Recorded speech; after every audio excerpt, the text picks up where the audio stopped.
Doctor Agarwal's கண் மருத்துவமனை இலவச கண் பரிசோதனையை வழங்குகிறது. Book appointment now. கோவை மாவட்டம் சூலூர் அருகே அறிவிப்பு பலகை மற்றும் எச்சரிக்கை லைட் இன்றி வைக்கப்பட்டுள்ள வேகத்தடையால் கட்டுப்பாட்டை இழந்த லாரி சாலையோரத்தில் இருந்த பேக்கரிக்குள் புகுந்ததில் 5க்கும் மேற்பட்டோர் படுகாயமடைந்தனர். இதனையடுத்து வேகத்தடையை அகற்ற வலியுறுத்தி பொதுமக்கள் சாலை மறியல் போராட்டத்தில் ஈடுபட்டுள்ளனர்.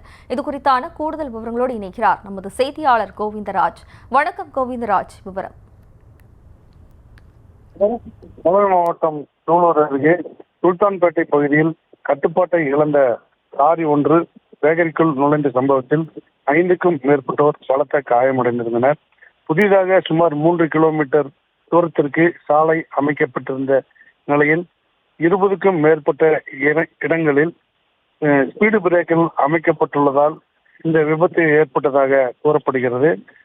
ஸ்பீடு பிரேக்கரின் மீது ஏறாமல் இருப்பதற்காக லாரியை இடது பக்கமாக லாரி ஓட்டுநர் திருப்பிய போது தனது கட்டுப்பாட்டை இழந்த கார் அருகில் இருந்த பொலிரோ வேன் மீது மோதிவிட்டு செவர்லெட் காரை மீது ஏறி மேலும் பேக்கரிக்குள் புகுந்து விட்டது. இதில் பேக்கரிக்குள் டீ சாப்பிட்டுக் கொண்டிருந்த 5க்கும் மேற்பட்டோர் பலத்த காயமடைந்தனர். காரை ஓட்டி வந்த தர்மராஜ் என்பவர் அதிர்ஷ்டவசமாக உயிர் தப்பிய நிலையில் லாரி டிரைவர் பொள்ளாச்சியைச் சேர்ந்த ராமன் என்பவர் பலத்த காயங்களுடன் உயிருக்கு ஆபத்தான நிலையில் பொள்ளாச்சி மருத்துவமனையில் அனுமதிக்கப்பட்டுள்ளார். இந்த சாலையில் உள்ள அந்த ஸ்பீடு பிரேக்கர்களை அகற்ற வேண்டும் என்று அப்பகுதி மக்கள் கடந்த 1 மாதமாக போராடி வரும் நிலையில் இன்றைய விபத்தை தொடர்ந்து போராட்டத்தில் ஈடுபட்டனர். சுமார் 2 மணி நேரத்திற்கும் மேலாக கோவை பொள்ளாச்சி பல்லடம் சாலை மறியலில் பொதுமக்கள் ஈடுபட்டதால் கடும் போக்குவரத்து நெரிசல் ஏற்பட்டது.